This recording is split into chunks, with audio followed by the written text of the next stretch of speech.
கணபதியே வருவாய் அருள்வாய், கணபதியே வருவாய் அருள்வாய், கணபதியே வருவாய். ஓம் தத்புருஷாய வித்மகே வக்ரதுண்டாய தீமஹி தன்னோ பிரசோதயாத். கோடான கோடி தமிழ் மக்கள் அனைவருக்குமே கோடான கோடி நமஸ்காரங்களை தெரிவித்துக் கொள்கிறேன். எல்லாரும் சீரும் சிறப்புமாக சகல யோகங்களும் சகல செல்வங்களும் சகல ஐஸ்வர்யங்களும் பெற்று சிறந்த வாழ்க்கை உயர்ந்த வாழ்க்கை வாழ வேண்டும். வெற்றி உங்களுக்கே. இது கார்த்திகை மாத பலன்கள். காலபுருஷ தத்துவத்துக்கு 8ஆம் இடம் என்று சொல்லக்கூடிய அந்த விருச்சிக ராசியில் சூரியன் அந்த 29 நாட்கள், கார்த்திகை 9 முதல் கார்த்திகை 29 நாட்கள், 29 வரை 29 நாட்கள் இருக்கக்கூடிய அந்த சூரியனுடைய, அதாவது சூரியன் என்றால் உங்கள் வாழ்க்கையில் நீங்கள் செய்யக்கூடிய ஒவ்வொரு காரியங்களும் வெற்றி பெறுமா? உங்கள் வாழ்க்கை பிரகாசமாக இருக்குமா? எல்லாரும் ஆயுளோடு இருப்பீர்களா? நோயினோடு இல்லாமல் இருப்பீர்களா? அதே நேரம் உங்க தந்தையால் யோகத்தை பெற முடியுமா? பூரியத்தால் யோகத்தை பெறுமா? சொத்துக்களால் யோகத்தை பெற முடியுமா? நல்ல வருமானங்கள் முன்னேற்றங்கள் ஏற்படுமா? நினைச்சமாய் சொத்து சுகங்களை அடைய முடியுமா என்று சொல்லக்கூடிய காலபுருஷ தத்துவத்துக்கு 8ஆம் இடம் சொத்து சுகங்களை பெறக்கூடியது, தொழில் வளங்களை பெறக்கூடிய, நிரந்தர வருமான முன்னேற்றத்தை ஏற்படுத்தக்கூடிய அந்த 8ஆம் இடம், காலபுருஷ தத்துவத்துக்கு 8ஆம் இடம் என்று சொல்லக்கூடிய பணபரஸ்தானத்தில், காலபுருஷ தத்துவத்துக்கு பணபரஸ்தானத்தில் சூரியன் இருக்கக்கூடிய மாதம். அப்ப எல்லாருக்குமே ஒரு பிரகாசமான ஒளிமயமான ஒரு சிறப்பான யோகம் ஏற்படுகின்றது என்பதுதான் ஒரு முக்கியமான விஷயம். ஏனென்றால் சூரியனுக்கு அட்டமாதிபதி தோஷம் கிடையாது. அதை விட அள்ளி தருகின்ற யோகம் அந்த இடத்துல. கார்த்திகை மாதம் காலபுருஷ தத்துவத்துக்கு 8ஆம் இடத்துல சூரியன் பிரவேசித்தாலும் அட்டமாதிபதி தோஷம் இல்லை, அவருக்கு அள்ளி தருகின்ற யோகம்தான். யாருக்கெல்லாம் சிறந்த யோகத்தை, தொழில் வளத்தை, சிறந்த செல்வத்தை, பணம் கொட்டி தருகின்ற யோகத்தை, நல்ல பிள்ளைகளுக்கு திருமண யோகத்தை, பதவி உயர்வை யாருக்கெல்லாம் தரப்போகின்றார்? இந்த இடத்துல சூரிய பகவான் 29 நாட்கள் இருந்து அதற்குரிய மாதம் தான் இந்த கார்த்திகை மாதம்.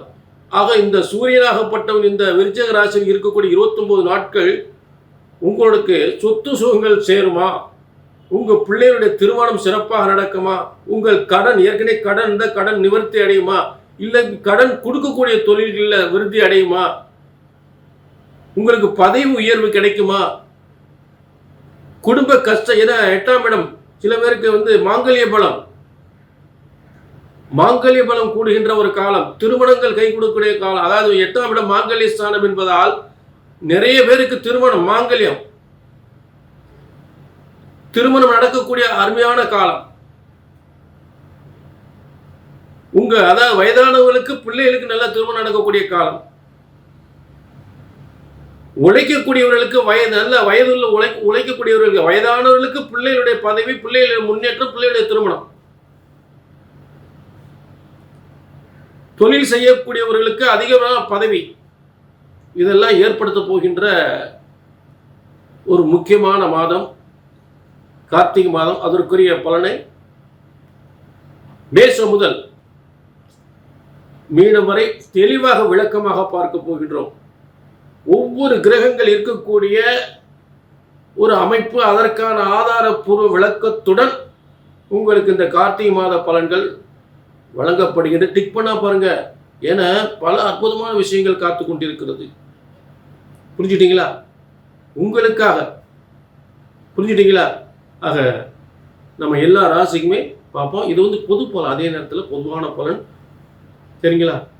ஏன்னா இது உலக நாடுகளில் எல்லாருமே நீங்கள் அங்கேருந்து கால் பண்ணும்போது தெரியுது. அப்போ எல்லாருமே உலக நாடு, எல்லா நாடுகளும், Malaysia, Singapore, Australia, America, Canada போன்ற நாடுகள்லேருந்து கால் பண்ணும்போது தெரியுது நீங்கள் எல்லாருமே தமிழ் மக்கள், இவ்வளோ தமிழ் மக்கள் அங்கே இருந்துக்கிட்டு நம்ம நிகழ்ச்சியை பார்க்குறாங்க அப்படின்றது புக் பண்ணும்போது தெரியுது.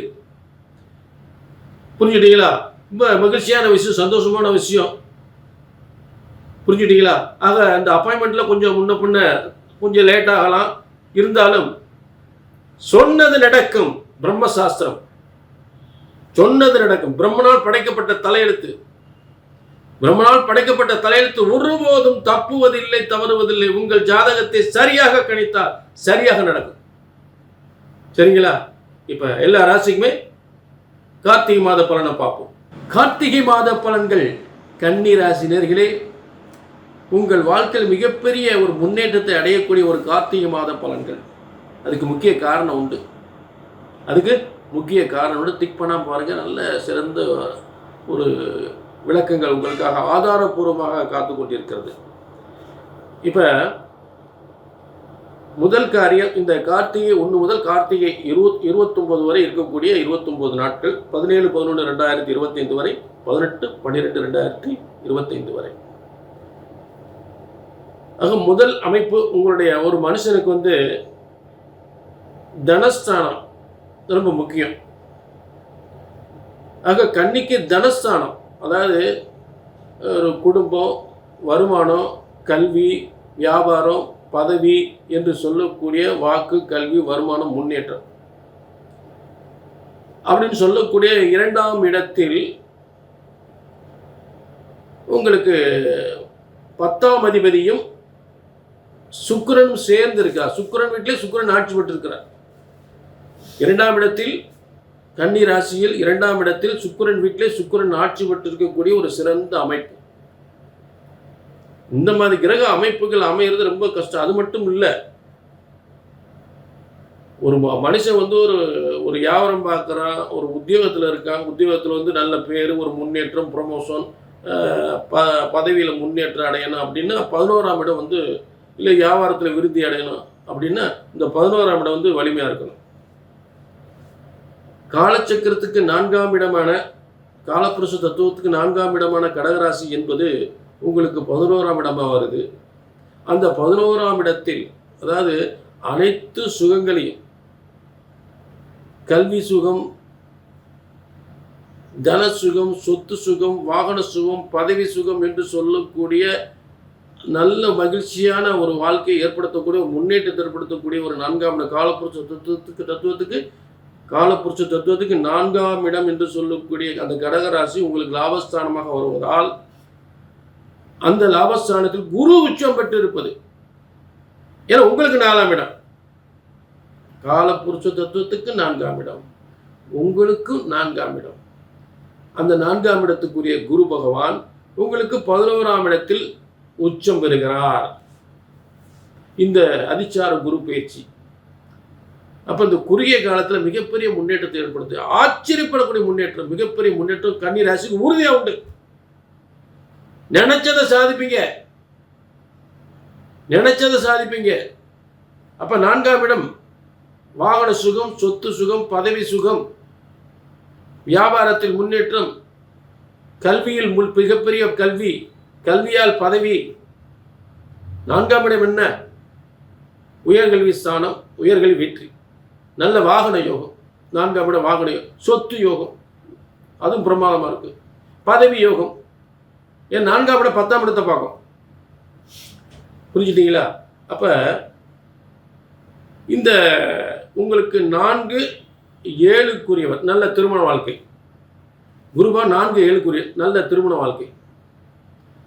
7ஆம் இடம் திருமண வாழ்க்கை, கூட்டு தொழில், கணவன் மனைவி சேர்ந்து உத்தியோகம், நல்ல உத்தியோகம், நல்ல வியாபாரம் செஞ்சால் மிகப்பெரிய முன்னேற்றத்தை ஏற்படுத்தும். வெளிநாட்டு உத்தியோகம், வெளிநாட்டு பயணம். ஏன்னா 11ஆம் இடம் பயணத்தை சொல்லும். பயணங்களால் யோகம். அது வெளிநாட்டு பயணமாக இருந்தாலும் சரி, இல்லை உள்நாட்டு பயணமாக, பயணங்களால் சொத்து சுகம், பதவி யோகம், தொழில் விருத்தி, தொழில் முன்னேற்றம். புரிஞ்சுட்டீங்களா? ஆக இப்படி அடுத்ததாக உங்களுடைய இத்தனை காரியங்களுக்கும் நீங்கள் செய்யக்கூடிய முயற்சி ஸ்தானம் ஒன்று இருக்குது. அந்த இடத்துல வந்து உங்களுடைய மனசில் உள்ள ஆசைகள், லட்சியங்கள், சாதிக்கக்கூடியது, அந்த காரியங்களை வெற்றி அடையுமான்னு சொல்லக்கூடியது இந்த 3ஆம் இடம். முயற்சிகள் அனைத்து வெற்றி 3ஆம் இடத்துல காலப்புருஷ தத்துவத்துக்கு 5ஆம் இடம் பிரகாசமான வாழ்க்கை, ஒளிமயமான வாழ்க்கை தருகின்ற, சரியான முன்னேற்றம், சரியான பதவியை தருகின்ற அந்த காலப்புருஷ தத்துவத்துக்கு 5ஆம் அதிபதி என்று சொல்லக்கூடிய சூரியனாகப்பட்டவன் உங்களுக்கு முயற்சி என்று சொல்லக்கூடிய அந்த 3ஆம் இடத்தில் ஆட்சி பெற்ற செவ்வாயோடு சேர்ந்திருப்பது. அப்ப உறவுகளால் நன்மை, பதவியால் முன்னேற்றம், நினைச்ச பதவி, என்னென்ன காரியம் முயற்சி பண்றோமோ அத்தனை காரியங்களும் வெற்றி பெறுமான்னு சொல்லக்கூடிய இடம் தான் உங்க வாழ்க்கையில் ஒரு நல்ல ஒரு முன்னேற்றம், நல்ல ஒரு சிறப்பான, பிரகாசமான, பிரபலமான, எல்லாரும் ஒரு பெருமைப்படக்கூடிய ஒரு வாழ்க்கை அமையுமாவன கண்டிப்பா அமையும். ஏன்னா சூரியன் செவ்வாய் வந்து பிரகாசமான வாழ்க்கை தராம விடவே மாட்டார். உங்க முயற்சிகள் அனைத்து வெற்றி பெறும், செல்வங்கள் சேரும், பதவிகள் சேரும். செல்வத்தை தருகின்ற, பதவியை தருகின்றவன், உயர்ந்த பதவியை தருகின்ற சுக்கிரன். சுக்கிரன் வந்து செல்வத்திற்கு அதிபதி மட்டும், பதவிக்கு அதிபதி அவர் வலிமையா இருக்கிறார். மேலும் புதனோட சேர்ந்திருக்கார். எப்படி கல்வியால் பதவி, செய்கின்ற தொழிலால் வருமானம் சிறப்பு அமைஞ்சிருக்கு. புரிஞ்சுட்டீங்களா? ஆக அதே நேரம் வந்து என்ன இந்த மாமன் வழி உறவுகள், அவங்க ஏதாவது அவங்க மூலம் ஏதாவது இழுபறியான சொத்துக்கள் ஏதாவது இருந்தால் வந்து சேர்ந்துடும். மாமன் வழியில் எந்த ஏதாவது ஒரு சொந்த மாமனோ, இல்லாட்டி பொண்ணு கொடுத்த மாமனோ, மாப்பிள்ளை கொடுத்த மாமனோ, சரிங்களா, பொண்ணு கொடுத்த மாமனோ, இல்லாட்டி பையன் வீட்டு மாமனார் சொத்துக்களோ வந்து அதுக்கு வந்து கண்டிப்பாக உங்களுக்கு சேரும். ஏன்னா அது வந்து கொஞ்சம் வெற்றி பெறக்கூடிய நிலையில் இருக்குது. புரிஞ்சுட்டீங்களா? அந்த மாதிரி சொத்துக்கள் வந்து சேரக்கூடிய, நல்ல பதவிகள் சேரக்கூடிய நிலையில் இருக்குது. ஆக பொதுவாக உங்கள் ராசியில் இருக்கக்கூடிய நட்சத்திரம் உத்திரம் 2, 3 பாதங்கள், 2, 3, 4 பாதங்கள் என்று சொல்லக்கூடிய உத்திர நட்சத்திரம் கன்னிராசினர்களே. அடுத்தது அவங்க நட்சத்திரம் என்பது ஹஸ்தம். உத்திர நட்சத்திரம் சூரியன் நட்சத்திரம். அப்போ இந்த சூரியன் உங்கள் 3ஆம் இடத்துல முயற்சியில் வெற்றி பெறக்கூடிய இடத்துல இருக்கார். உங்கள் பேரும் புகழும் உங்களுக்கு கிடைக்கக்கூடிய இடத்துல இருக்கார். நல்ல பதவி தரக்கூடிய இடத்துல, அரசாங்க பதவி தரக்கூடிய இடத்துல இருக்கார். சரி, அடுத்து அஷ்டம் சந்திரன். சந்திரனுடைய வீட்டில் குரு இருக்கார், லாபஸ்தானத்தில். ஹஸ்த நட்சத்திரம் சந்திரனுடைய நட்சத்திரம். அந்த சந்திரன் வந்து கடகராசி, அங்கே வந்து குரு லாபஸ்தானத்தில் இருக்கார். அப்போ லாபஸ்தானத்தில் நல்ல பதவி யோகத்தையும் வருமான யோகத்தையும் முன்னேற்றம் தரக்கூடிய இடத்தில் அதில் இருக்கார். குரு உச்சம் பெற்று இருக்கிறார். சரி, அடுத்து ஹஸ்த நட்சத்திரம். அடுத்து உங்களுக்கு இருக்கக்கூடிய நட்சத்திரம் சித்திரை. சித்திரை யாரு? செவ்வாய். செவ்வாய் எங்க? விருச்சிகத்தில் ஆட்சி, 3ஆம் இடத்துல. இத்தனை சிறப்பு அம்சங்கள், பேர் புகழ், தொழில் யோகம், பதவி யோகம், நல்ல முன்னேற்றம், எல்லாருடைய ஆதரவு. சில பேர் எங்கேயாவது ஏதாவது முயற்சி பண்ணாலும் இடைஞ்சல் பண்ணிட்டே இருப்பாங்க. இவனுக்கெல்லாம் அந்த பதவி கிடைக்கணுமா, இவனுக்கெல்லாம் அந்த தொழில் இந்த அளவுக்கு சிறப்பாக இருக்கணுமா, என்னடா போட்டாக்கா ஒரு தொழில் ஆரம்பிச்சா டாப்பில் போயிட்டான், படித்தா பெரிய உத்தியோகத்துக்கு போயிட்டான், பெரிய லெவலில் வந்துட்டான் அப்படின்னு ஏதாவது நமக்கு ஒரு இடைஞ்சல் பண்ணக்கூடிய நிலையில் மற்ற அக்கம் பக்கம் இருக்கிறவங்களோ எதிரிகள். ஆனால் அந்த அமைப்பு இல்லை. எதிரிகள் எல்லாம் சாதகமாக நமக்கு மாறக்கூடிய நிலையில் இருக்கு, பிரமாதமாக இருக்கு. ஆக கன்னிராசினரே ஆச்சரியப்படக்கூடிய யோகங்கள் அப்படியே நடக்க போகும், அதில் மாற்றமே இல்லை. கன்னிராசிக்கு இப்படி ஒரு யோகம் அமைகிறது ரொம்ப கஷ்டம். இப்போ உங்கள் ராசியில் என்னென்ன நட்சத்திரங்களுக்கு அந்த நட்சத்திர கிரகங்களை வலிமையாக அடையும் போது அதை விட சிறந்த யோகம் எதுவுமே இல்லை.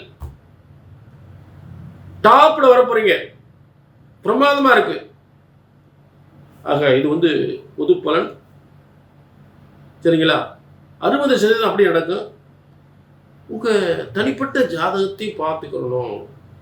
அதில் உங்கள் நவ கிரகங்கள் நவக்கோள்கள் எப்படி எப்படி அமைஞ்சிருக்கு, அந்த கோள்கள்லாம் கட்டத்தில் எப்படி அமைஞ்சிருக்கு, என்ன சாதகமாக இருக்குது, என்ன பாதகமாக இருக்குது, என்ன தசாபுத்திகள் நடக்குது, என்ன புத்தி அந்தரங்கள் நடக்குது. புத்தி அந்தரம்னு ரகசிய புத்தி, அந்தர புத்தி அப்படின்னு சொல்லக்கூடியது. அது என்ன செய்ய போகுது, பிரச்சனையை தீர்க்க போதா, இல்லை பிரச்சனையை அதிகப்படுத்துதா, இல்லை முன்னேற்றம் ஏற்பட போதா, அதற்கு என்ன தீர்வு அப்படின்றத ஒரு அப்பாயின்மெண்ட் வாங்கி நீங்கள் தெரிஞ்சுக்கலாம். சரிங்களா? ஆக மீண்டும் ஒரு நல்ல நிகழ்ச்சி சந்திக்கும் வரை உங்களிடமிருந்து விடைபெறுவது 18 சித்தர்களும் முனிவர்களும் உருவாக்கிய சித்தர் வாக்கு ஜோதிடர் பாலச்சித்தர். நன்றி, வணக்கம்.